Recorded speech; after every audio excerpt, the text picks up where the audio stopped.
नमस्कार सभी को। साथियों, हमने लास्ट पार्ट में 8th ग्रेड अभ्यास पुस्तिका कक्षा 6 के अध्याय 2 सजीव जगत में विविधता का क्वेश्चन नंबर 1 जो कि बहुविकल्प प्रश्न था, इसके बाद आपके खालिस्तान कंप्लीट कर लिए थे। खालिस्तान कंप्लीट करने के बाद हमने यहाँ पर अति लघुत्तरीय प्रश्नों के प्रश्न नंबर 3, 4 और 5 को कंप्लीट कर लिया था। आज के पार्ट में हम क्वेश्चन नंबर 6 से आगे बढ़ते हैं। हमने इस अध्याय 2 को 2 पार्ट में कंप्लीट किया है। यदि आपने पिछला पार्ट कंप्लीट नहीं किया है देन आप इस वीडियो के नीचे डिस्क्रिप्शन से आपको पिछले वीडियो की लिंक मिल जाएगी, वहां से उसे वॉच कर सकते हैं। क्वेश्चन नंबर 6, स्थानीय समुदाय द्वारा जैव संपदा का संरक्षण किस प्रकार किया जाता है और इसे क्या कहते हैं। तो स्थानीय समुदाय द्वारा किसी भी जीव जंतु को हानि पहुंचाने, पेड़ों को काटने या क्षेत्र को क्षति पहुंचाने की अनुमति नहीं होती है। इसे पवित्र उपवन कहा जाता है। तो इस क्वेश्चन नंबर 6 का इतना ही सटीक आंसर आपको अपनी नोटबुक के अंदर लिखना है। क्वेश्चन नंबर 7 है, पर्वतीय एवं मरुस्थलीय क्षेत्र के पेड़ पौधों एवं जंतुओं में विविधता देखने को मिलती है। इस विविधता को क्या कहा जाता है, परिभाषित कीजिए। तो इसका सही और सटीक आंसर यह आएगा, पर्वतीय एवं मरुस्थलीय क्षेत्रों के पेड़ पौधों एवं जंतुओं में विविधता देखने को मिलती है। इस विविधता को हम जैव विविधता कहते हैं। जैव के अंदर पेड़ पौधे भी आ जाते हैं, जीव जंतु भी आ जाते हैं। इसके बाद आपका क्वेश्चन नंबर 8। क्वेश्चन नंबर 8 बहुत ही इंपॉर्टेंट क्वेश्चन है और इस प्रकार के क्वेश्चन आपसे एग्जाम में जरूर पूछे जाएंगे, तो आप इसे IMP क्वेश्चन की श्रेणी में भी रख सकते हैं। एक जालिका रूपी सिरा विन्यास और एक समानांतर सिरा विन्यास दर्शाते हुए एक पत्ती का चित्र बनाइए। तो कोई एक पत्ती का यहाँ पर आपको चित्र बनाना है और कोई एक पत्ती का यहाँ पर बनाना है। एक पत्ती आपको जालिका रूपी सिरा विन्यास की लेनी है और एक पत्ती आपको लेनी है समानांतर सिरा विन्यास की। तो यहाँ पर 2 पत्तियां आपको दिखाई दे रही है। एक यहाँ पर केल की पत्ती है, केले की पत्ती, और एक आम की पत्ती है। तो इस पत्ती के अंदर कौन सा सिरा विन्यास आपको दिखाई दे रहा है, तो यहां पर आप देखेंगे कि इस पत्ती के अंदर इस प्रकार से समानांतर लाइनें आ रही है। ठीक है, तो यह आपका समानांतर सिरा विन्यास यहां पर हो जाएगा। और जालिका रूपी सिरा विन्यास में आप देखेंगे कि यहां पर इस प्रकार से ये गई, इसके बाद इस प्रकार से यहां पर इसकी पार्श्व मतलब साइड की सिराएं आपको दिखाई दे रही है। इस कारण से इसे आप जालिका रूपी सिरा विन्यास में रखेंगे। तो इस प्रकार से आपको 2 पत्तियों की चित्र यहां पर बनाना है। चलिए, इसके बाद प्रश्न नंबर 9 है, बतख के पंजों में कौन सी विशेष संरचना पाई जाती है और वह किस कार्य में सहायक है। तो यह भी एक IMP क्वेश्चन है। बतख के पंजों में जाल जैसी संरचना पाई जाती है। तो कैसी विशेष संरचना है, जाल जैसी संरचना पाई जाती है जो उन्हें पानी में तैरने और चलने में सहायता करती है। इसके बाद आपका क्वेश्चन नंबर 10 है, दिनेश अपने मित्र सुरेश से तर्क करता है कि गर्म मरुस्थल में रहने वाला ऊंट, यह आपको चिंतन के लिए दिया गया है। आप भी इसे थोड़ा गहराई से सोचे, ना कि दिनेश और सुरेश के ऊपर ही छोड़ दे। दिनेश अपने मित्र सुरेश से तर्क करता है कि गर्म मरुस्थल में रहने वाला ऊंट बिना जल पिए कई दिनों तक जीवित रह सकता है। जो गर्म मरुस्थल के अंदर ऊंट होते हैं वह कई दिनों तक उनको पानी नहीं मिलता है और वे वहां पर जीवित रह सकते हैं। और ऐसा क्यों होता है, तो सुरेश द्वारा इसके स्पष्टीकरण के लिए कौन कौन से उत्तर दिए गए। ऊंट कम मात्रा में मूत्र विसर्जन करते हैं और पसीना भी उनको कम आता है। जो रेगिस्तानी ऊंट होते हैं उनको पसीना बहुत ही कम आता है, क्योंकि ऊंट अपने शरीर से बहुत अधिक पानी का त्याग नहीं करते हैं। इन दोनों ही स्थिति में पानी का त्याग होता है। यदि पसीना बहुत आएगा तो पानी बाहर निकल जाएगा शरीर से। तो दोनों ही स्थितियों में ये अपना बचाव करते हैं पानी की मात्रा का। तो इसलिए शरीर से बहुत अधिक पानी का त्याग नहीं होता। इसलिए बिना जल पिए वे कई दिनों तक जीवित रह सकते हैं। चलिए इसके बाद क्वेश्चन नंबर आपका यहाँ पर 11 है, जो कि एक मोस्ट आईएमपी क्वेश्चन भी है। ठीक है, आप इसे आईएमपी क्वेश्चन में रखेंगे और यह जीके का भी एक क्वेश्चन है। नीलगिरी के बुरांश और सिक्किम के बुरांश के पौधे वातावरण में जीवित रहने के लिए किस प्रकार अनुकूलित है, समझाइए। तो नीलगिरी के बुरांश की ऊंचाई कम होती है, उच्च तापमान, जबकि सिक्किम के बुरांश की ऊंचाई अधिक होती है। तो इन दोनों प्रकार के जो बुरांश है, एक नीलगिरी का और एक सिक्किम का, इन दोनों की विशेषताएं भी आप ध्यान रखिए कि जो नीलगिरी का बुरांश होता है उसकी ऊंचाई कम होती है और वहां पर जो तापमान है वह उच्च होता है, जबकि सिक्किम के अंदर जो बुरांश है उसकी ऊंचाई अधिक होती है और वहां पर तापमान कैसा होता है, बर्फीला क्षेत्र होने के कारण ठंडा होता है। तो ठंडा तापमान में जीवित रहने के लिए अनुकूलित है। चलिए इसके बाद प्रश्न नंबर आपका यहाँ पर 12 है, जो कि अति लघुत्तरीय प्रश्नों से लिया गया है। चित्र में दी गई पत्तियों में दिख रही बारीक रेखाएं क्या दर्शा रही है? क्या सभी पत्तियों में एक समान रेखाएं दिखती है? तो यहां पर चित्र में आपको 3 प्रकार की पत्तियां दिखाई दे रही है। एक आपको यहां पर पीपल का पत्ता दिखाई दे रहा है, एक आपको यहां पर केले का पत्ता दिखाई दे रहा है, एक आपको चारे घास या लिली का पत्ता दिखाई दे रहा है। तो आपको यहां पर इन तीनों प्रकार के पत्तों में देखकर बताना है कि ये जो रेखाएं इसमें दिखाई दे रही है, इन रेखाओं को क्या कहेंगे और ये रेखाएं कैसी है, क्या समान है या असमान है। असमान है तो इनके क्या क्या नाम है ये आपको पता होना चाहिए। तो ये जो रेखाएं इसके अंदर, जैसे पीपल के पत्ते में आप देखेंगे इस प्रकार की ये रेखाएं हैं, ठीक है, इस प्रकार की रेखाएं, इनको हम क्या कहते हैं? तो इन रेखाओं को हम कहते हैं सिराएं।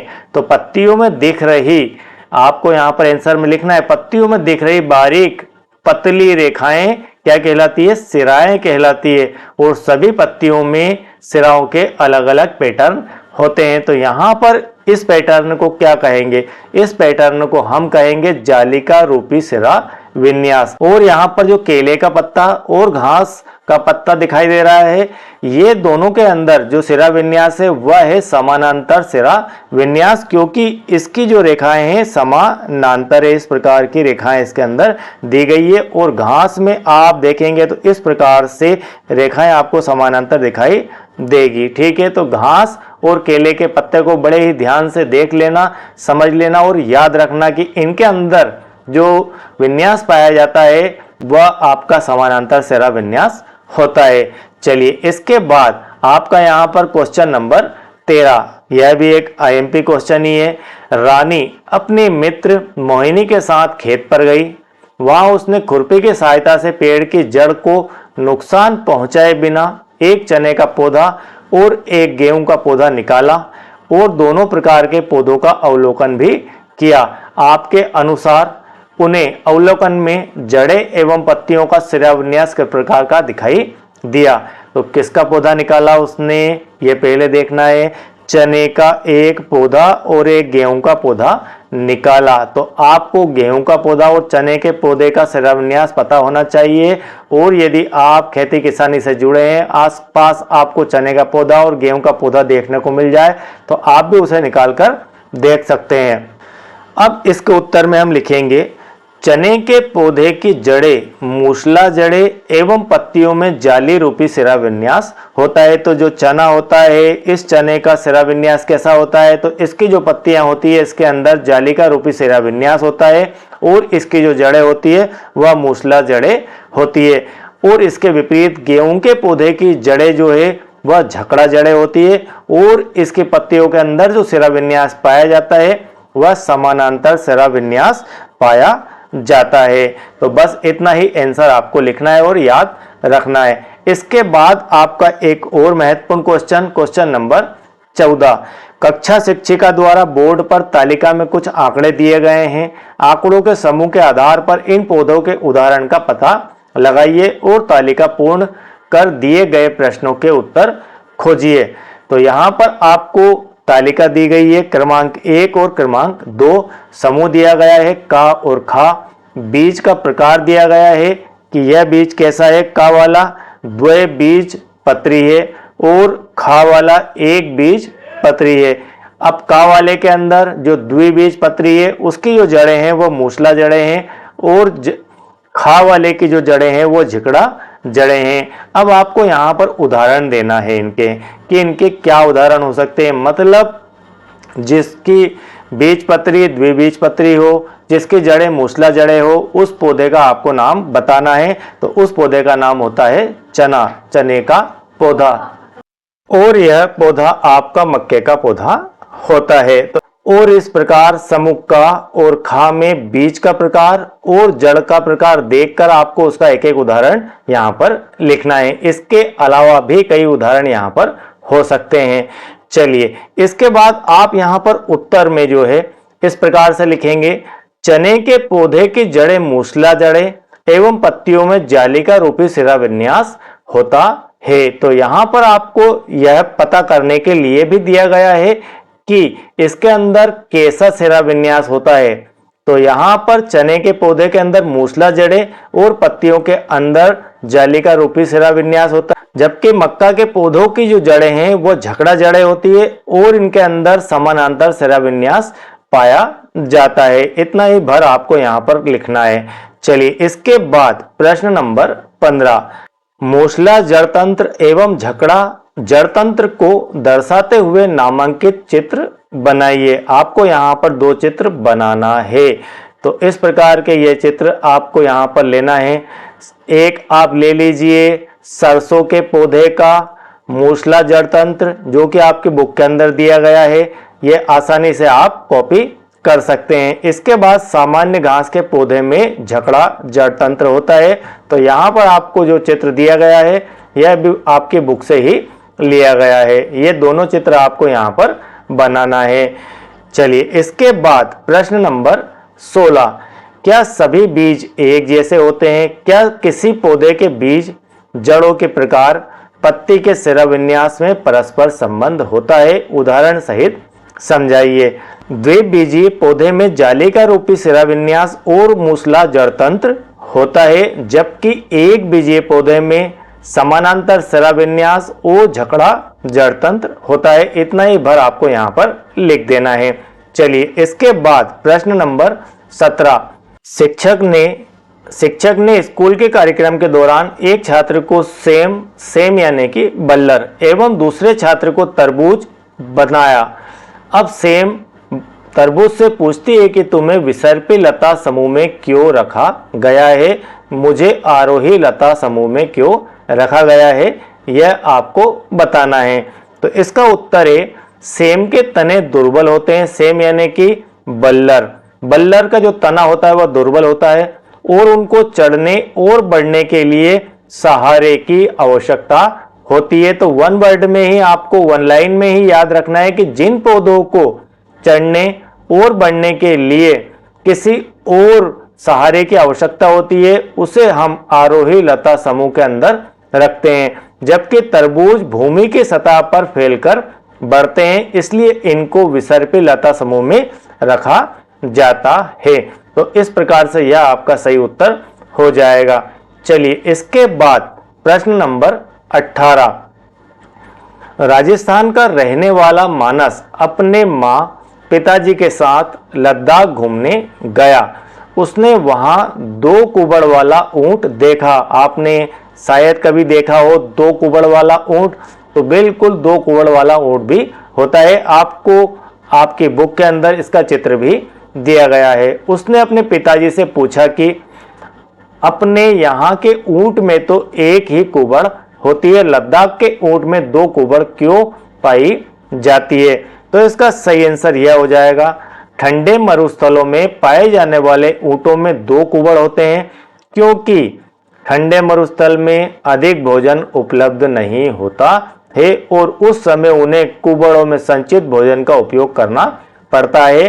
तो एक प्रकार से वसा का, भोजन का स्टॉक करने के लिए प्रकृति द्वारा वहां के जानवरों के अंदर विशेषता दी गई है। उसमें आपका जो ऊंट है उसको 2 कुबड़ दी गई है, तो उसमें वह भोजन संचित करके अपना काम चलाते हैं।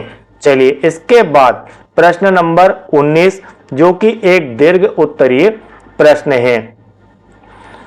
मटर एवं गेहूं के बीज को 2-3 दिन के लिए पानी में भिगोइए। ये आपके लिए दिया गया है, ठीक है। आपको ये सारा कार्य अपना करना है कि मटर के बीज ले लो, गेहूं के बीज ले लो, इनको 2-3 दिन के लिए पानी में भिगो दो।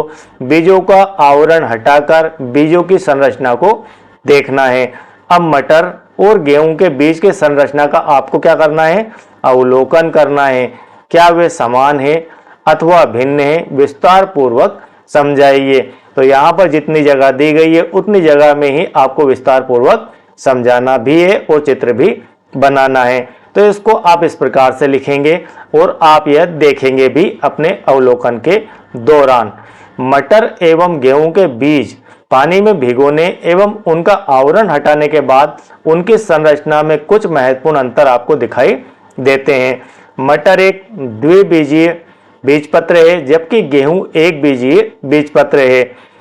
मटर बीज का आवरण कैसा है, पतला है और मजबूत है, जबकि गेहूं के बीज का जो आवरण है वह बीज के साथ जुड़ा हुआ है। तो इतनी बातें आपको वहां पर लिख देना है। इसके बाद आप इनके चित्र यहां पर बनाएंगे।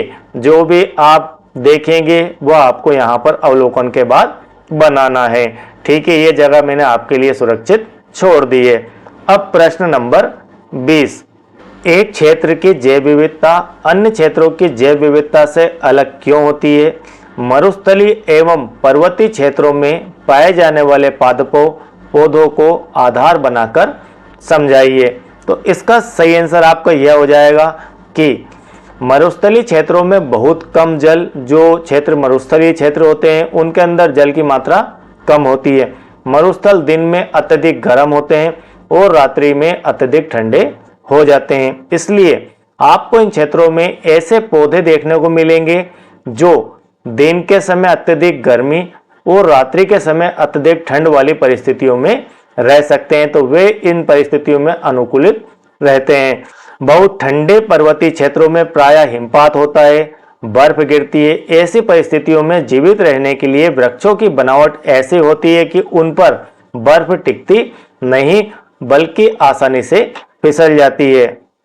चलिए इसके बाद आपका क्वेश्चन नंबर 21। क्वेश्चन नंबर 21 है, गर्म मरुस्थल में रहने वाला ऊंट और ठंडे मरुस्थल में रहने वाले ऊंट की जैव विविधता भिन्न परिस्थितियों के कारण एक दूसरे से अलग होती है, ऐसा क्यों होता है? इसका उत्तर आपको लिखना है। इसके उत्तर में आप लिख सकते हैं कि गर्म मरुस्थल के ऊंटों के पैर लंबे होते हैं। इनकी विशेषताएं भी आपसे पूछी जा सकती है कि गर्म मरुस्थल में रहने वाले ऊंट और ठंडे मरुस्थल में रहने वाले ऊंट की विशेषताएं क्या क्या है। तो कई प्रकार के वेरिएशन में इस प्रकार के क्वेश्चन पूछे जाते हैं, तो उनके आंसर लगभग आपको एक जैसे ही मिलेंगे। गर्म मरुस्थल के ऊंटों के पैर कैसे होते हैं? लंबे होते हैं, चौड़े खूर होते हैं, एक कुबड़ होता है। यह 3 प्रकार की उसकी विशेषता हो गई। लंबे पैर क्या काम आते हैं? लंबे पैर रेत में बिना धंसे चलने में सहायता करते हैं और कुबड़ में भोजन संचित करते हैं। दूसरी ओर ठंडे मरुस्थल के ऊंटों की ऊंचाई और पैर कैसे होते हैं? छोटे होते हैं। ये छोटे पैर उन्हें ठंडे पहाड़ी मरुस्थलीय क्षेत्रों में आसानी से चलने में सक्षम बनाते हैं। ठंडे मरुस्थलों में पाए जाने वाले ऊंटों में 2 कुबड़ होते हैं जिनमें भोजन संचित वे करके रखते हैं। तो इतना आपको इसका आंसर लिख देना है। चलिए इसके बाद आपका क्वेश्चन नंबर 22, यह भी एक IMP क्वेश्चन है और इस प्रकार के क्वेश्चन अमूमन आपसे एग्जाम में पूछे जाएंगे। निम्नलिखित स्थानीय पौधों का अवलोकन नीचे लिखे निर्देशों के आधार पर कीजिए।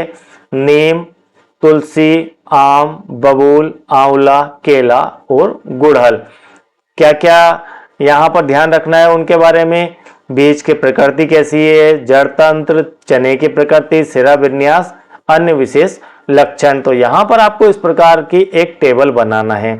ये हमने लिख लिए इनके नाम, नीम, तुलसी, आम, बबूल, आंवला, केला और गुड़हल। अब जो नीम होता है मैं एक समझा देता हूं आपको। नीम जो होता है उसके बीज की प्रकृति कैसी होती है? तो नीम का जो बीज होता है उसकी प्रकृति होती है द्विबीजीय। तो नीम का बीज को हम द्विबीज पत्री के अंदर रखते हैं। और यदि इसके जड़ तंत्र की बात की जाए, इसके जड़ की बात की जाए, तो इसके अंदर जो जड़ें होती है वह मूसला जड़ें होती है। और तने की जो प्रकृति होती है नीम की, वह उसका तना कठोर होता है। और इसके पत्तियां जो होती है नीम की, उसका सिरा विन्यास यदि हम देखें, उसको अवलोकन करें, तो हम देखेंगे कि इसके अंदर जालिका रूपी सिरा विन्यास पाया जाता है। इसके अलावा कुछ और आपको यहाँ पर दिख जाए तो आप यहाँ पर लिख सकते हैं। इसी प्रकार से तुलसी, आम, बबूल, आंवला, केला और गुड़हल। अब आपको विशेष रूप से यहाँ पर केले को भी ध्यान रखना है कि केला जो होता है उसके बीज की प्रकृति एक बीजी होती है। जड़ जो है झकड़ा जड़ तंत्र होता है। तने की प्रकृति कैसी होती है? नरम होता है और हरा होता है। पानी इसके अंदर पाया जाता है। सिरा विन्यास इसका समानांतर सिरा विन्यास होता है। तो इस प्रकार से आप इनको फिल कर सकते हैं। चलिए, इसके बाद प्रश्न नंबर 23। प्रश्न नंबर 23 के अंदर आपको यहाँ पर दो चित्र दिए गए हैं, एक का है और एक खा है। दोनों ही यहाँ पर बकरियां है, एक यह बकरी है और एक यह बकरी है। लेकिन इन दोनों बकरियों में यह फर्क है कि यह मैदानों में पाई जाने वाली बकरी है, मैदानों में पाई जाने वाली बकरी यह वाली है, और पर्वतीय क्षेत्रों में पाई जाने वाली बकरी यह वाली है। अब इन दोनों चित्रों के आधार पर इनकी समानताएं और असमानताएं बताइए, और इनमें पाए जाने वाले अंतरों को भी यहाँ पर स्पष्ट आपको करना है। आपने चित्र देख लिए, चलिए इसके बारे में यहाँ पर लिखते हैं। 1, 2, 3 और 4 समानताएं यहाँ पर और असमानताएं यहाँ पर। समानताओं को पहले देखते हैं कि ये जो बकरी है मैदानी और यह जो बकरी है पर्वतीय, इन दोनों के अंदर यह समानता है कि ये दोनों शाकाहारी है। इसके बाद इनका जो प्रजनन है वह मौसमी है। इसके बाद दोनों ही झुंड में रहना पसंद करती है और दोनों ही प्रकार की बकरियां दूध भी देती है। अब असमानताओं में यह वाले लिखना है कि आपको यहाँ पर जो मैदान में पाई जाने वाली बकरी होती है इसके खूर चौड़े होते हैं। ठीक है, यह वाली जो बकरी कौन सी है? यह वाली है आपके मैदान में पाए जाने वाली। इसके खूर चौड़े होते हैं, जबकि पर्वतीय बकरी के खूर जो है मजबूत और नुकीले होते हैं। यदि हम देखें पर्वतीय बकरी के लिए तो यह खुले चारागाहों में रहती है। इसका जो निवास है वह खुले चारागाहों में होता है और चरने का स्थान भी उसका खुला ही होता है, जबकि आपकी पर्वतीय बकरी चट्टानी इलाकों में रहती है। इसके बाद फर इसका हल्का होता है, किसका? मैदानी इलाकों में पाई जाने वाली बकरी का। फर से अर्थ है कि इसके ऊपर जो बाल की परत होती है उसे हम फर कहेंगे। ये जो फर होता है ये हल्का होता है और इसका ये फर आप देख पा रहे हैं ये मोटा और घना होता है। अब इसके बाद यह जो बकरी है पर्वतीय क्षेत्रों की यह मजबूत होती है। आप देख पा रहे हैं चित्र में कि यह मजबूत दिखाई दे रही है, जबकि मैदानी इलाकों की जो बकरी है लंबी होती है और पतली होती है, इसका वजन भी कम होता है। तो इतनी समानताएं और असमानताएं आपको चित्रों में देखकर लिख देना है। इसके बाद यहाँ पर आपका परियोजना कार्य भी दिया गया है, प्रोजेक्ट वर्क भी दिया गया है और यह आईएमपी है और जीके के लिहाज से यह बहुत ही महत्वपूर्ण है। क्या है? चलिए देख लेते हैं।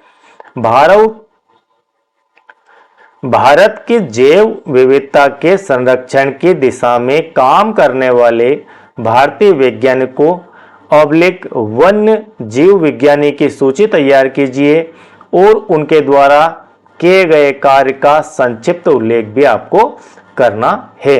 तो यहाँ पर मैंने यहाँ पर चार कॉलम दिए गए थे। हमने इन चारों के लिए 4 वैज्ञानिक का नाम यहाँ पर लिखे हैं। चित्र आपको इंटरनेट से सर्च करके इनके बनाना है। आपको मैंने यहाँ पर चित्र इसलिए नहीं बनाया है कि आप जैसा आपको उचित लगे वैसा सब अलग अलग चित्र यहाँ पर बना सकते हैं। तो यहाँ पर क्रमांक 1 में है वैज्ञानिक का नाम डॉक्टर कमलजीत एस बावा। इनका क्या योगदान रहा? एक प्रसिद्ध, यहाँ पर वो लिख गया है, एक प्रसिद्ध भारतीय वैज्ञानिक है, जीव विज्ञानी और संरक्षणवादी है। तो वैज्ञानिक कैसे थे? ये जीव विज्ञान के क्षेत्र में थे और संरक्षणवादी थे। इन्होंने क्या उत्कृष्ट कार्य किया? इन्होंने जैव विविधता के संरक्षण एवं उष्णकटिबंधीय वनों के लिए महत्वपूर्ण योगदान दिया है। इसके बाद यहाँ पर 2 नंबर पर आते हैं डॉक्टर अजीत कुमार। ये क्या है? एक प्रतिष्ठित वन्य जीव विज्ञानी एवं संरक्षक एवं शिक्षक भी थे। इनकी क्या विशेषता रही? ये भारत की जैव विविधता के अध्ययन और संरक्षण के लिए अपना जीवन समर्पित इन्होंने कर दिया था।